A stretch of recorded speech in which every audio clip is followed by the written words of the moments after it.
Hello and welcome to Sideways. This week we're talking about cashpoints and the very tricky subject of enabling. Right, okay, so here we are again. What episode number is this then? I've absolutely no idea. No, we don't know where they're going to go out either, do we really? Not in what really. sequence? We don't really know what we're doing. We're winging it, aren't we?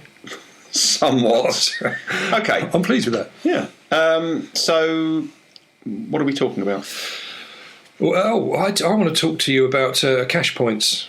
You know ATMs? Yeah, I know what they are. Yeah. Does it make any sense? Do you know? I do. It's been some time since I used a cash point. Yeah. But, yes, I know what cash points are. Yeah. Well, they're slowly disappearing, aren't they, from our landscape? No, this is not the thrust of the episode, but I'm just saying as a point. I didn't actually, until you said that, I didn't realise that cash points were disappearing from our landscape. They are. I mean, all the banks are sort of closing down branches and sub branches. Right. And you're getting villages being isolated now because they have to drive miles and miles to get to their local cash point. But I know cash is not such a big deal these days, anyway, is it? It's not king. It's not king. No, it's become less and less of an object really for use out on the high street or anywhere really. It's more of an embarrassing relative than king. It is really, but I think we've seen them on the telly, haven't we? Being ripped out of walls by stolen. Recently. It did happen in Headcorn. I used to live right next door to that one. It wasn't you, was it? It wasn't me, but there's the stolen digger. Yeah, you've got to respect the stolen digger, haven't you? They're being used all over the show for that sort of thing. Yeah, I'd feel nervous about stealing a digger, let alone them taking a cash point out the side of the local Sainsbury's. I know. I don't know how they've got the gall to get away with it. It must be some sort of buzz. It really is. But one of the cash points has disappeared, which was which I used to use an awful lot at one time. Was one just on the Lewes Road, the top end of Cripple Street. It was in the Lloyd's Bank. Yeah, I remember it. Yeah, well, that's been turned into a funeral parlour now, which. Slightly ironic, really, but that's disappeared. And it used to be on my route from where I lived, between there and the Swan on the Lewes Road. Yes. Right. Well, that used to take me 3 minutes to walk to the Swan because I timed it, and at the 2-minute mark was the cash point. Why did you time it? Well, I don't know. I just did. I counted my steps, and then I worked out how long it took me. And got it, and just worked out. There's material for another podcast. Probably, yeah. Yes. But I did used to count the steps, and I used to count them home again as well, which is a bit weird. But and I knew exactly where the cash point was. So I think as if I ever lost my sight, I could still do it. What, get at the cash point or the Swan? Both. Yeah. Both, yeah. But it was on the route home, and it used to be when I was, it's embarrassing really, but this was in the time I was in my marriage, and I used to just say to my wife, I've just got to nip up the cash point. Okay. Yeah. And the reason I went to nip up the cash point was obviously to get some cash, but then to go straight to the pub across the road. And initially I thought I could just get away, just a quick pint, and she'd hardly know. Yeah. But as with all addicts, one pint, it doesn't really ever stop there. Yeah. So it became, she knew as soon as I said, I'm just going to nip up the cash point, she would sort of, get her PJs on and go to bed because she knew I was going to be quite some time. Yeah. I mean, I remember that. I remember that it did become somewhat ridiculous that you would say, I'm just going up the cash point, and that was a cue for you to be spending the rest of the evening in the pub. It did, but it was looking back on it now, I think I could see that as the start of my behaviour, where I was putting drink first. I was putting it before working on my marriage, working on my relationship with my wife, and drink was starting to become king. Why do you think it was then that?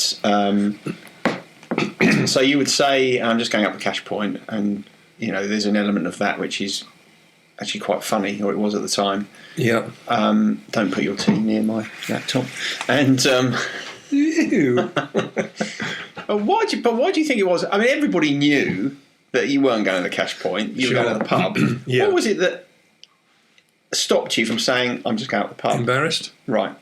Embarrassed. Yeah, because I knew it was a regular thing, and it was becoming a problem. And it was almost like hiding it up. Right. But you're kind of hiding it in plain sight. Hiding it in plain sight, but so I wasn't hiding it from anyone in reality. It was just from myself. Yeah. Yes. Yeah. It's like almost if If it's not spoken, then it's not real. Exactly. Yeah. Exactly. I think we use it a lot, don't we? Yes. Excuse me. But, money to me was a great enabler. I mean, it is now, I think, for all addicts. You tend to find that once... what's happening here? With most addicts, you find that the money, especially unexpected money suddenly coming into the clutches, is a massive enabler. And often I've found that people that are coming into groups would almost fear their money coming in because they knew what was going to happen. Once that money was in their hands, they weren't going to be able to stop themselves spending it on drink and drugs. Well, I mean, that's interesting because that is also often true of compulsive gamblers. Yeah. They don't really want to win because they know that, in a sense, the money is burning a hole in their pocket and they won't rest until they've spent it all. It is strange because I know that certainly people in early recovery, they've taken the opportunity to put their finances in the hands of their partner or their parents, someone else that can actually take that element of control away from them. Yeah, which is quite a big step to take, and I think it's part of the ending of any sort of denial that they got a problem, and they know that there's an issue there, and they know that they need to start to put barriers in place to ensure they don't carry on down that road. So they're conscious of their inability to really trust themselves. Yes. Yeah. Yes, which I think is quite a big admission, isn't it? Yeah, definitely. Because that's very that's actually that is indicative of taking responsibility rather than abdicating it. Yes. If you're early in recovery and you say to someone in your family, listen, I think you better look after the finances, that's being responsible for your own welfare, isn't it? Taking the risk of temptation away. It is. I mean, it does. There are ramifications to that sometimes because, again, we've had situations where that would be put in place.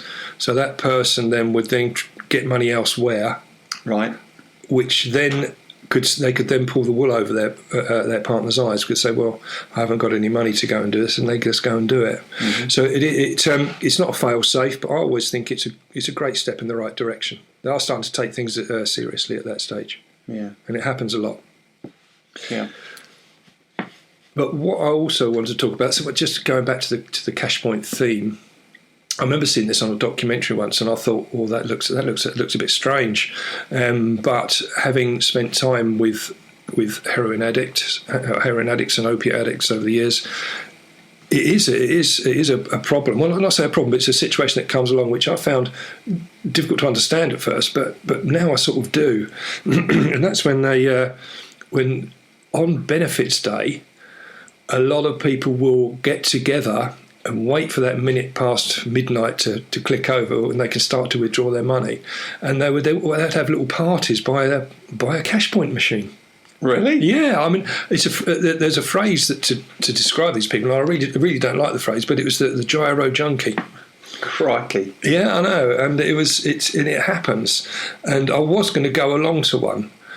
Just purely for the experience. Oh, you like a Cashpoint, don't you? I do like a Cashpoint, and I knew when there was one going to be coming up, one of these little parties, but I didn't really like it because I knew there was going to be drug dealers about that are preying on the vulnerable people at that time. There's dealers there waiting to get their money where they've given them a bit of credit up front.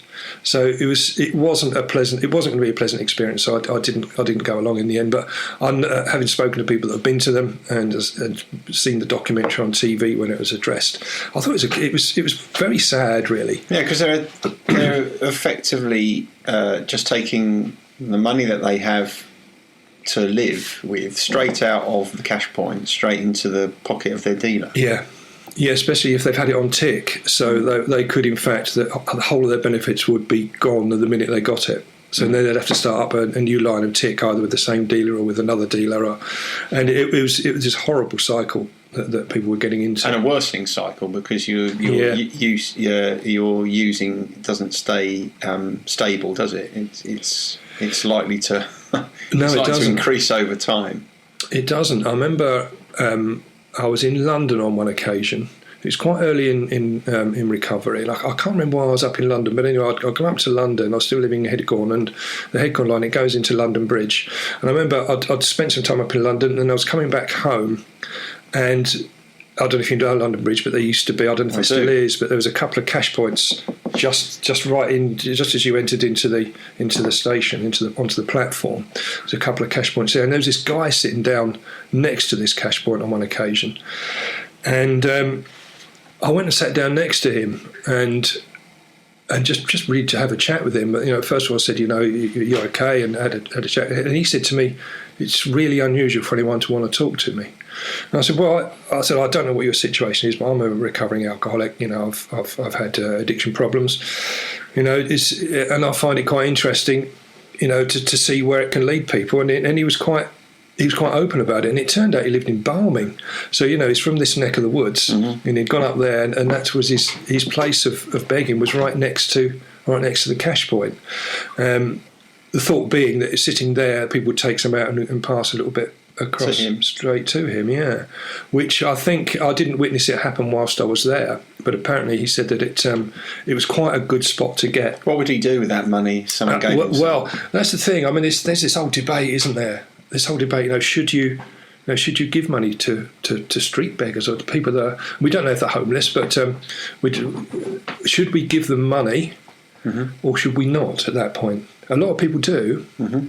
I know what I've been told, because I addressed this with my key worker a long time ago, because all of a sudden I felt I had great empathy with people that had addiction problems, which a lot of them had led them their situation had been led that they would end up homeless. But in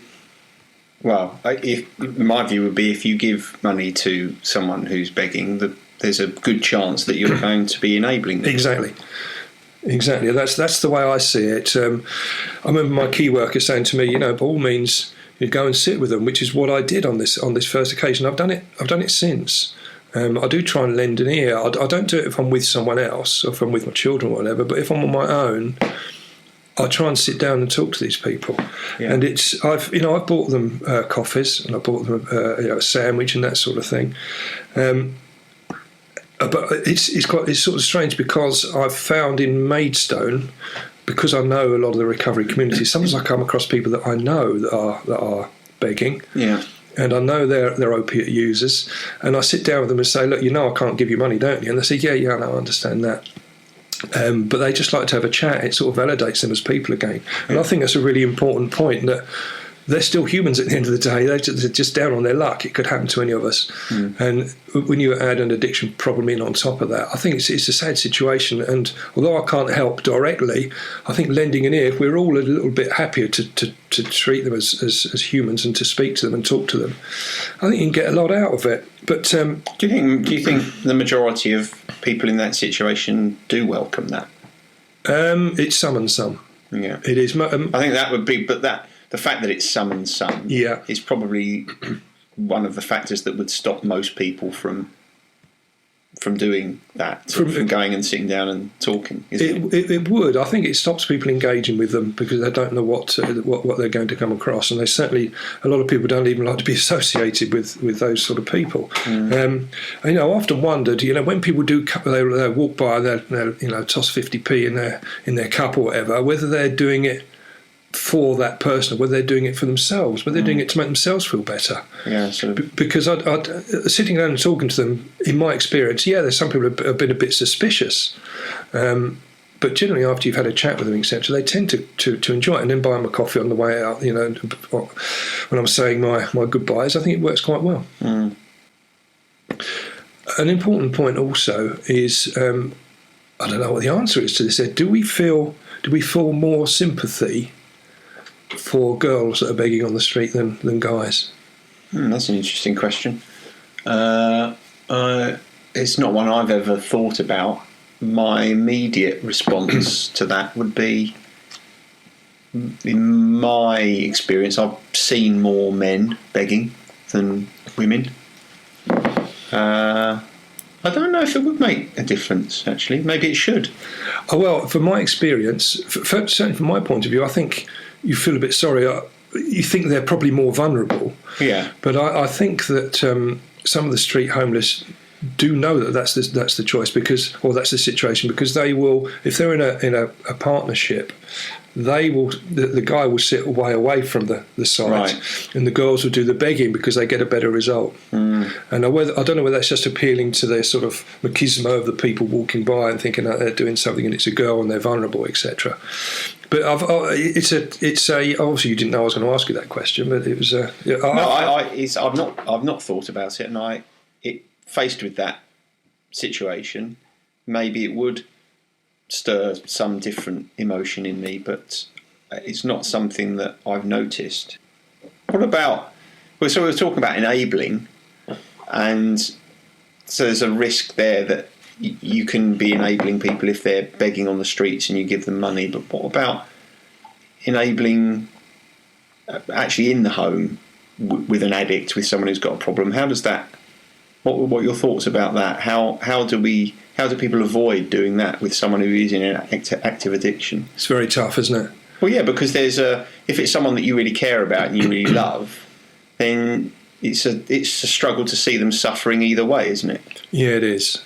It is. I mean, I've known people where or certainly people living with either a partner or indeed their parents, that they will happily give them money or actually go and get the drink or the drugs for them to stop them going into withdrawals, and it almost keeps them in a happier state, because the minute they start to crave, they become quite erratic. Yeah. But it's a real tough one to stop people enabling a partner. Yeah. But it's sometimes, tough love can be the way forward in this way, or a gentle cajoling of the people to get help. And I think that's the best that anyone can do: be supportive and encourage them to address their issues. But again, very tough one. I didn't know you were going to ask me that question either. So No. I've had to think on my feet a little bit there and just trying to look back on the experiences I've had. I suppose I'm wondering what sort of stories you hear in group from people who have been in relationships or been living at home with parents, and what impact the enabling or the refusal to enable has on someone prior to them being in recovery. I'll tell you what happens mostly. The stories that come up, which are mostly tend to revolve around the partner being very controlling. Right. Where it almost into a narcissistic level, where they will keep hold of the money and will genuinely keep them active in their addiction because they can handle them. Okay. And that happens quite a lot, because once you get an addict in a partnership, you tend to find the partner that doesn't have a drink or drug problem starts to take a bit of an upper hand, and starts to take the moral high ground, and will then utilise that to their own ends. I'm not saying that's true of everyone, because that clearly wouldn't be the case. There's a lot of people out there who get tremendous support from their husbands and wives, but I've seen it happen quite a lot. So in that situation, then the relationship would be perpetuating the problem, yes, rather than doing anything to address it. Yes. So I suppose the obvious question there is, what is the right thing to do then? I don't think there is a right or a wrong. It just depends upon the couple involved. So we've talked about enabling people who are on the streets, could be homeless, may not be. We've talked a little bit about the difficulties of enabling or even avoiding enabling people who are in our homes or in our lives, in our relationships.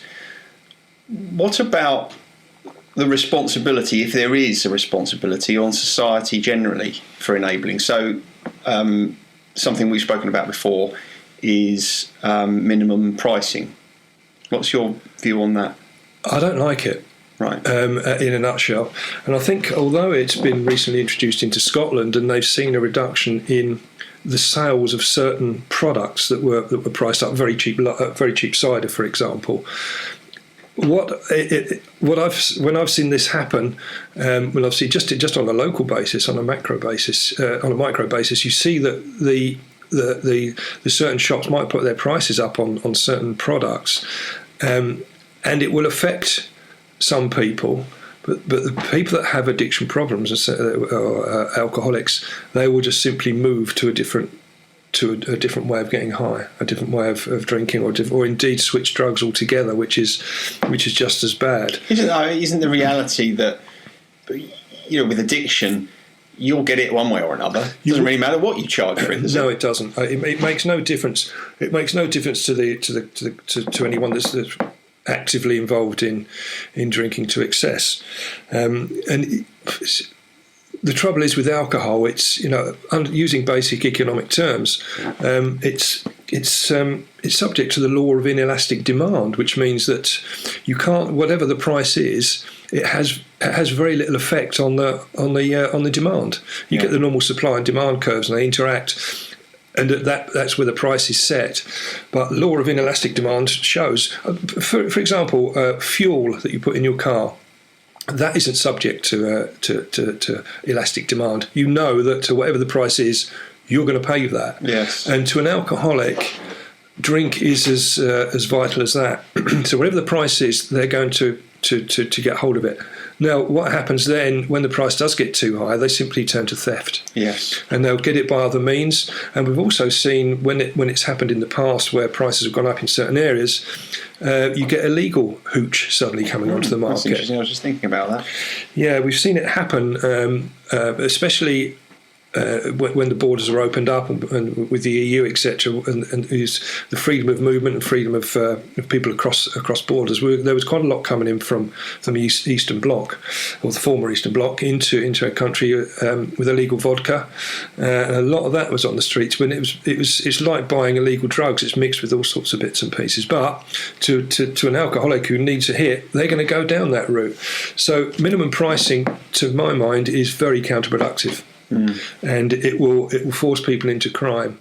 I think it's quite. I remember when I first went into recovery, and it was the Kenwood Trust that was running the local recovery hub. Once their deal come to an end and they were outbid on the next for the next 5 years, the company that took it over was called CRI, which stood for Crime Reduction Initiative, which most people found that quite abhorrent, really, because they were being labelled as criminals, and as soon as they got them off of drinking drugs, the crime rates would reduce. Yeah. And I remember having a discussion in group about that point, and we come to the conclusion in the end, yeah, we weren't that happy with that title, but it probably did reflect, if the more people you can stop getting into addiction or to help them recover, then the crime rate in certain areas would drop down. Yes, but it's an unfortunate way of looking at the problem, isn't it? Yeah, it is. It might be a truth, but in a sense, it exacerbates the problem. Once you've written people off and said, well, you're just a criminal, and until you get clean or until you stop drinking, you're a criminal. Yeah. It doesn't really do very much for people's motivation to stop. Part of the reason that people fall into addiction is because they're not feeling a sense of belonging. Being part of something. Exactly. And so to tell them, to confirm to them that they're not part of something, seems to me to be wholly counterproductive. It does really. I felt it was a bit weird that I was personally part of the Crime Reduction Initiative. Yeah. But I thought the acronym of CRI was also not really useful. Yeah. Not great. Not great. And probably a good way to end this particular I guess it episode. Probably is. What do you think? I think that's any more bits you want to add on? Anything else you want to ask me? While I'm in the mood? I can't think of anything off the top of my head. Okay. I was just thinking about you being a criminal, really. Yeah, and I mean, a lot of the people that were in the groups did have criminal records, but it was to be everyone lumped into that and being called a criminal from day one. It was like being born into original sin. Yeah.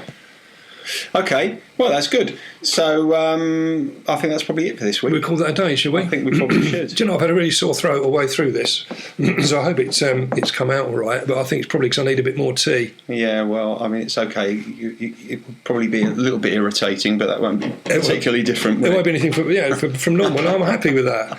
I can irritate at the best of times. All right, I'll see you next week. Yeah, will do, mate. Cheers, then. Take it easy. Bye. Bye. Sideways was created by Graham Landy and Martin Pankhurst.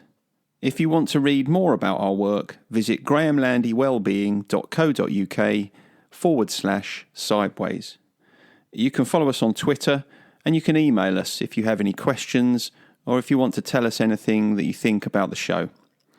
And finally, we'd like to thank you for listening and ask that if you've enjoyed it, spread the word. And we'll see you next week.